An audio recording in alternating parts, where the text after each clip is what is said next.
Hi friends, I am Dr. Krupa Rasne, professor from Jain College of Engineering, Belgavi. So let us now continue with the first video of module 3, that is revision module 3.1. Textbook will be the same, William Stelling's Cryptography and Network Security Principles and Practices. Titled IP Security. We'll be looking into the overall IP security overview and IP security policy, these two in this particular video. The other modules are encapsulating security payload, combining security association, internet key exchange, cryptographic suites. These will be seen in the further videos. Coming to the first, that is IP security overview. In this, we'll be looking into the application of IPsec, an IP security scenario, benefits of IPsec, routing application, IPsec documents, and IPsec services, followed by the next topic. So now let us look at this TCP network model, and we know that it has got these four layers: application, transport, network and physical layer. And these are the different security technologies, and we see that IPsec is in the network, TLS SSL is in the transport, and SSH, SMIME, PGP, they all fit in the application model, and hence they also work beside other network applications like FTP, HTTP and others. The TLS and SSL, this provides security for the transport layer, and TLS and SSL is not a single application like SSH, but provides security through implementation into applications. The IPsec here, it provides security at the IP packet layer. It is not integrated at higher levels like TLS or SSL. IPsec is network level protocol incorporated into servers or on clients. Example, that into a router, a dedicated VPN concentrator, a firewall, or into an operating system's kernel.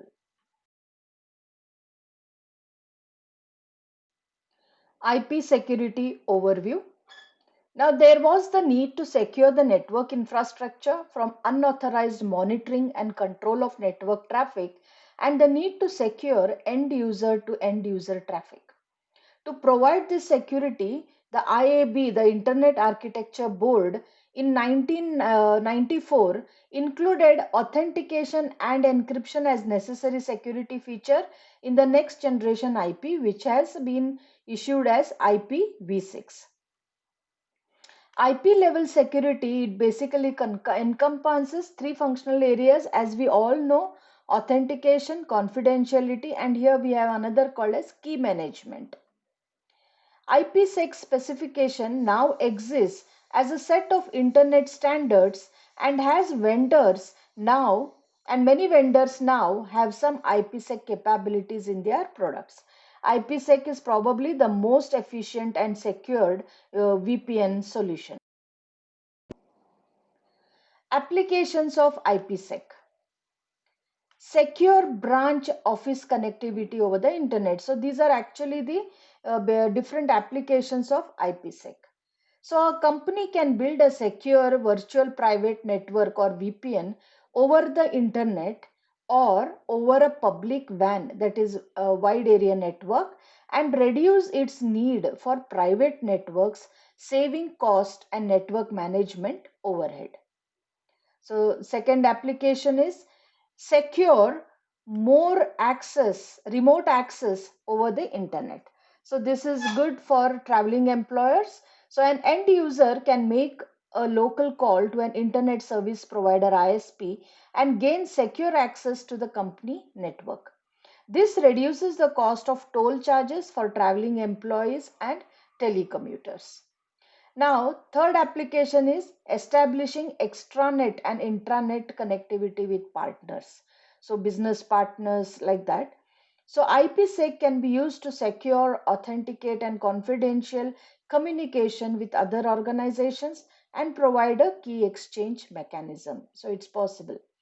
Then, next application is enhancing electronic commerce security. So in web and electronic commerce applications, we all are familiar with these commerce applications. They are having a built-in security protocol, and the use of IPsec enhances that security. So a typical IP security scenario. So we let's say that an organization maintains LANs at dispersed location where non-secure IP traffic can be conducted over the LAN. For traffic outside through some sort of private or public WAN, IPsec protocols are going to be used. These protocols operate in network devices such as routers and firewalls that connect each LAN to the outside world. So the IPsec networking these devices will typically encrypt and compress all traffic going into the WAN and decrypt it and decompress the traffic when they come from the WAN. These operations are transparent to the workstations and the servers on the LAN. Secure transmission is also possible with individual users who dial into the WAN. Each such user workstations must implement the IPsec protocol to provide the security. Let us now look at the benefits of IPsec. Some of the benefits of IPsec are: when IPsec is implemented in a firewall or router, it provides a strong security that can be applied to all traffic across the perimeter. IPsec is below the transport layer TCP UDP and so is transparent to the applications. There is no need to change software or a user or server system when IPsec is implemented in the firewall or router. IPsec can be transparent to end users. So this is another benefit. There is no need to train users on security mechanism, issue keying material on a per user basis, and revoke keying material when user leave the organization. So it's very simple to install and use, no need of any training. IPsec can provide security for individual users, which is useful for offsite workers and for setting up a secure virtual subnetwork within an organization for sensitive applications. So these are the then coming to the routing applications, along with the protecting premises, systems and networks, IPsec can play a vital role in routing architecture required for internet working. A router advertisement, a new router advertises its presence comes from an authorized router. A neighbor advertisement, it seeks to establish or maintain a relationship with the router in which is from another routing domain, and it comes from an authorized router. A redirect message comes from the router to which the initial IP packet was sent. A routing update is not forged. Without such security measures, an opponent can disrupt communication or divert some traffic. Routing protocols such as Open Shortest Path First (OSPF) should be run on top of the security associations between routers that are defined by IPsec. So these are some of the routing applications. IPsec. Next, coming to IPsec documents categories. Architecture, this is the current spec is RFC 4301. It covers the general concepts, security requirements, definitions, and mechanisms defining to IPsec technology. Next, authentication header, this is AH. The current spec used is RFC 4303. It is an extension header to provide message authentication. Next is encapsulating security payload ESP. The current spec used is RFC 4303. ESP consists of an encapsulating header and trailer used to provide encryption and combined encryption authentication. Next is Internet Key Exchange, typically known as IKE. Current spec used is RFC 5996. This is a collection of documents describing the key management schemes for use with IPsec. Next is the cryptographic algorithms. It encompasses a large set of documents that define and describe a cryptographic algorithm for encryption, message authentication, pseudo-random functions, which we call as PRFs, and cryptographic key exchange. There are other documents. There are a variety of other IPsec related RFCs, including those dealing with security policy and management information, MIB content. So the IPsec services, the IPsec provides security services at the IP layer by enabling a system to select required security protocols. Options are there, and determine the algorithms also. You can choose the algorithms to use for the services and put in place any cryptographic keys required to provide the requested services. Now, two protocols are used to provide security. These protocols are authentication protocol and designated by the header of the protocol, that is authentication header, that is AH protocol, and a combined crypto encryption authentication protocol, okay, designated by the format of the packet for the protocol encapsulating security payload, that is ESP protocol.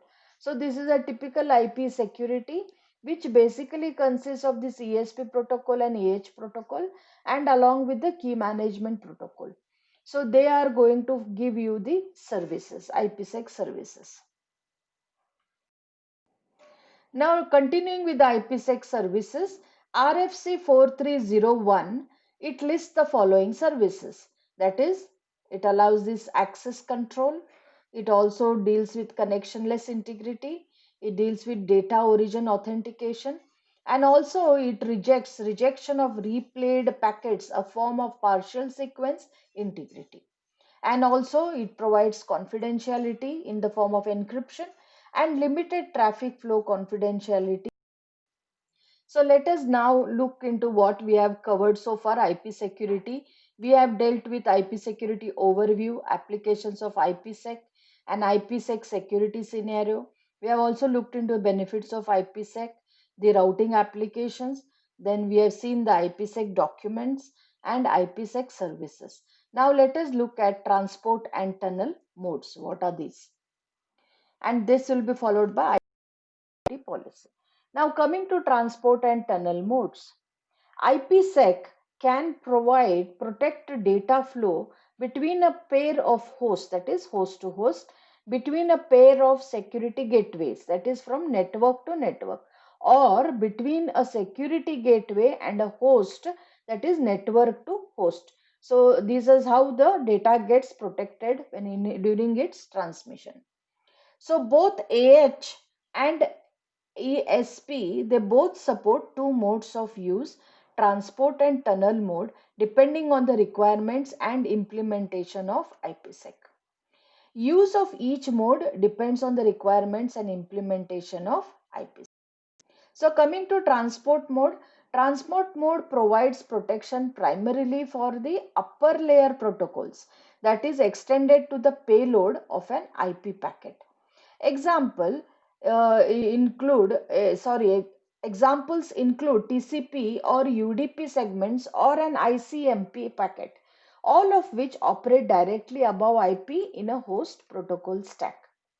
So when a host runs AH or ESP over IPv4, the payload is the data that normally follow the IP header.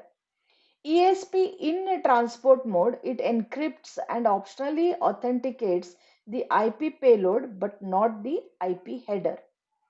AH in transport mode authenticates the IP payload and selected portion of the IP header. So these are the two different things of ESP and AH in transport mode. Coming to the tunnel mode, in tunnel mode, after the AH or ESP fields are added to the IP packet, the entire packet plus security fields is treated as the payload of a new outer IP packet with a new outer IP header. So it's like a package over a package, and that new becomes now a totally a new entity. So the entire original inner packet travels through a tunnel from one point of an IP network to another.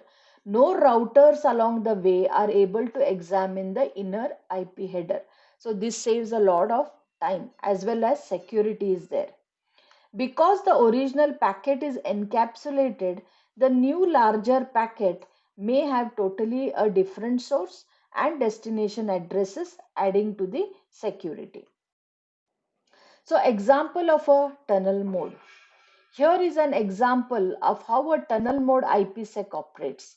Host A on a network generates an IP packet with the destination address of host B on another network. So it's an example. This packet is routed from the originating host to a firewall or secure router at the boundary of A's network. So packet has begun from A and it has to reach the B. So now it has been routed and come to the boundary of A's network. If this packet from A to B requires IPsec, the firewall performs IPsec processing and encapsulates the packet with an outer IP header. The source IP address of this outer IP packet is this firewall, and the destination address may be a firewall that forms the boundary to B's local network. This packet is now routed to B's firewall with intermediate routers examining only the outer IP header. At B's firewall, the outer IP header is stripped off and the inner packet is delivered to B. An ESP is a tunnel.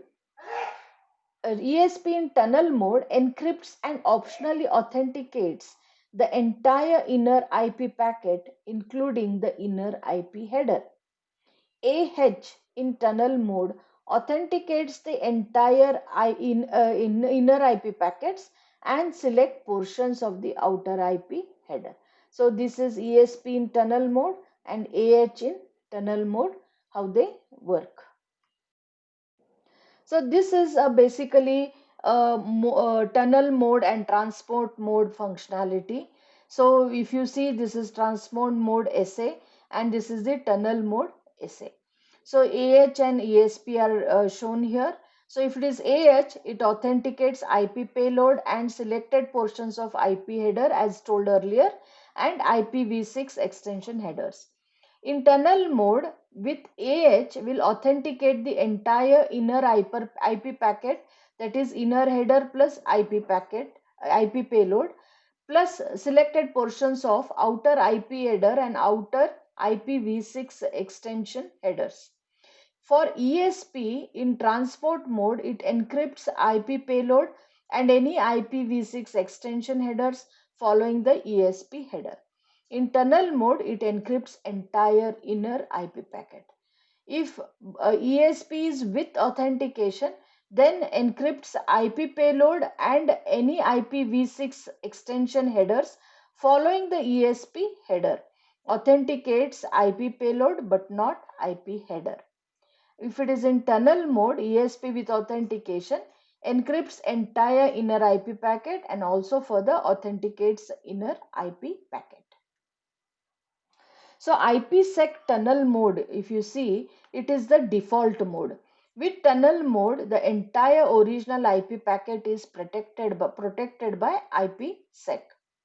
This means IPsec wraps the original packet, encrypts it, adds a new IP header and sends it to the other end of the VPN tunnel. That is your IPsec peer. It will send it to it.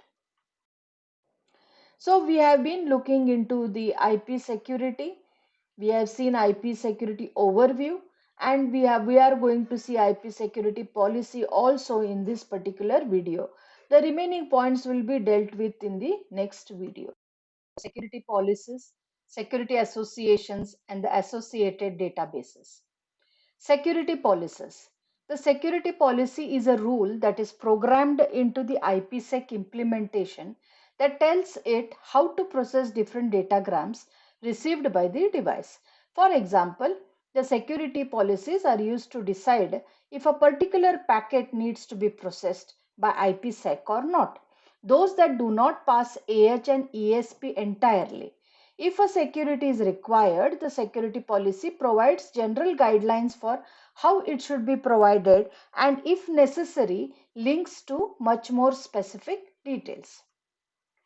The security policies for a device are stored in Devices Security Policy Database, that is SPD. Security associations. A security association is nothing but a set of security informations that describe a particular kind of secure connection between one device and another. You can consider it as a contract, if you will, that specifies the particular security mechanism that are used to secure communication between the two. So the devices security associations are contained in its Security Association Database SAD.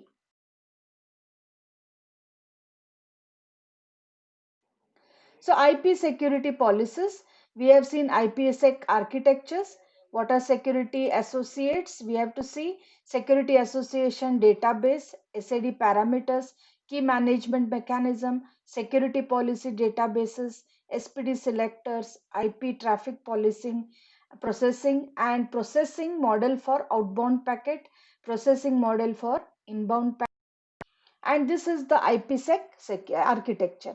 So let's say we want to have establish a communication between these two connections. So we will have at one end, at this transmitter end, we have the security association database, and there is an SPD, that is security policy database, and here also at the receiving end we will have the same things, that is security association database will be there and security policy database, if both of them are having this IPsec installed in it. Of course, there will be key exchanges that will happen between them, and then IPsec SA pair exchanges will happen. And this is how, if there is an ESP protects data also happens. So this section is going to provide an overview of these two databases, that is SAD and SPD, and then summarize their use during IPsec operations. So, security associations. A key concept that appears in both the authentication and confidentiality mechanism for IP is nothing but the security association, commonly called as SA. An association is a one-way logic connection between a sender and a receiver that affords security services to the traffic carried on it. If a peer relationship is needed for two-way secure exchange, then two security associations are required. A security association is uniquely identified by three parameters, that is SPI, IP destination, and security protocol identifier. So what is SPI? That is security parameters index. It's nothing but a 32-bit unsigned integer which is attached to an SA, and it has a local significance. The SPI is carried in an HAH and ESP headers to enable the receiving system to select the SA under which a received packet will be processed. Now coming to IP destination address, this is the address of the destination endpoint of the SA, which may be the end user system or a network system such as a firewall or router. Next, coming to security protocol identifier, this field from the outer IP header indicates whether the association is an AH or ESP security association, and hence in any IP packet the security association is uniquely identified by the destination address in the IPv4 and IPv6 header and the SPI in the enclosed extension header AH or ESP. Then what is Security Association Database? In each IPsec implementation, there is a nominal two security association database that defines the parameters associated with each SA. A security association is normally defined by a set of parameters in an SAD. SAD parameters, that is SAD parameters. A security parameter index, that is the first parameter. It's a 32-bit value selected by the receiving end of an SA to uniquely identify the SA. Next is sequence number counter. It's also a 32-bit value generated to generate the sequence number field in AH or ESP header, which is required for all implementations. Third parameter is sequence counter overflow, a flag indicating an audible event, a auditable event, and prevent further transmission of packets on this SA, which is again required for all implementation. It's an overflow. Next is anti-replay window, which is used to determine whether an inbound AH or ESP packet is a replay. That is also again required for all types of implementations. AH information, authentication algorithm, keys, key lifetimes, and related parameters used with AH. These are again the SAD parameters and again required for all AH implementations. Next is ESP information, encryption, authentication algorithm, keys, initial values, key lifetimes, and related parameters being used with ESP. Again required for all ESP implementations. Next is lifetime of this security association and a time interval or byte count after which an SA must be replaced with a new SA. Next is the IPsec protocol mode, that is it will be either internal or transport or a wildcard. Next, path MTU, any observed path maximum transmission unit, that is maximum size of a packet that can be transmitted without fragmentation, and aging variables required for all implementations. So these are the SAD parameters. Next is IP security policy. So we have been seeing this IPsec architecture, security associates, SAD and SAD parameters. Now let us look into the key management mechanisms, and which will be followed by these other points. Key management mechanism. The key management mechanism distributes keys and is coupled to an authentication and privacy mechanism through security parameter index SPI. Next, hence, authentication and privacy have been specified independent of any specific key management mechanism. Furthermore, IPsec provides a high degree of granularity in discriminating between traffic that is afforded IPsec protection and traffic that is allowed to bypass IPsec, as in the former case relating IP traffic to specific SAS. So this is the key management mechanism that we can see in IPsec. Next is security policy database. So each SPD entry is defined by a set of IP and upper layer protocol fields known as these selectors. So in effect, these selectors are used to filter outgoing traffic in order to map it into a particular SA.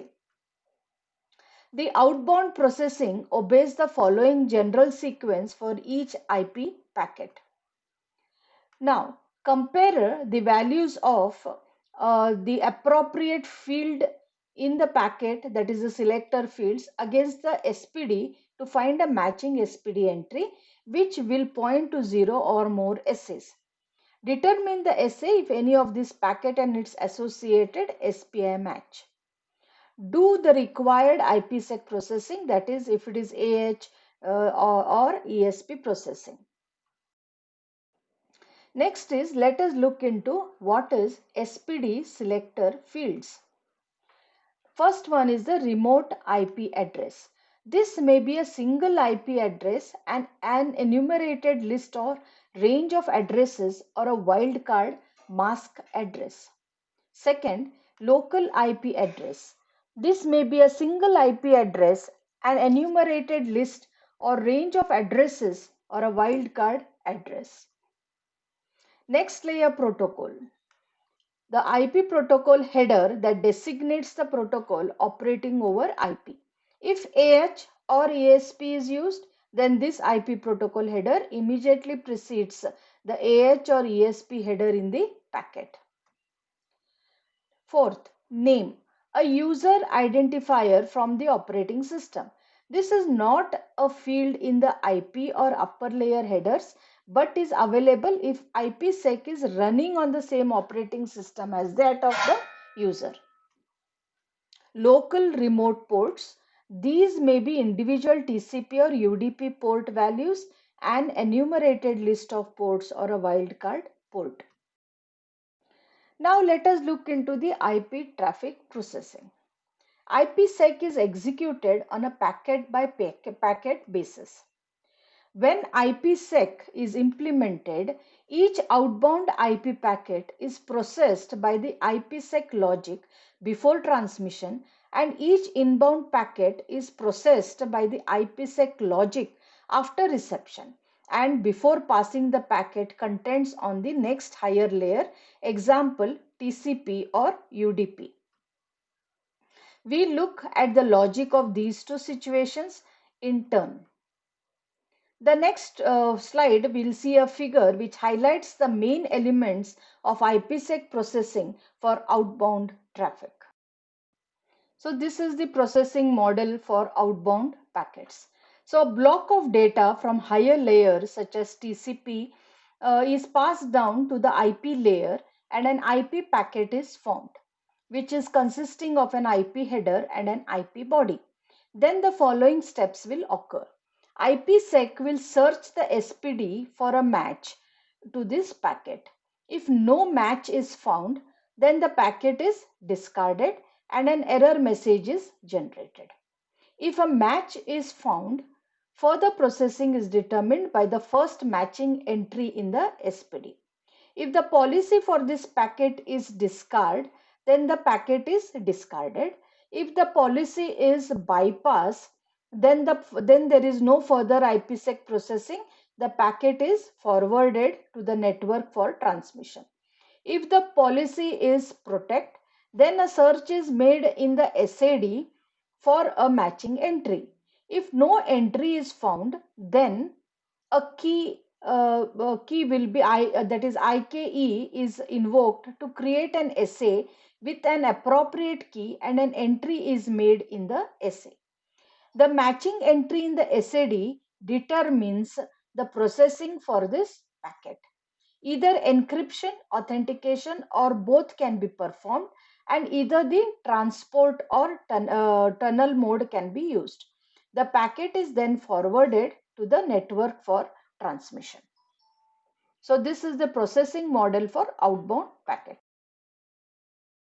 So in this video, we have looked into the module 3, and you should be able to answer these 5 questions. That is, list and explain the application of IPsec along with its usage with the help of a neat diagram. What are the benefits of IPsec, and explain the functional areas of IPsec. List IPsec services, differentiate between transport and tunnel modes.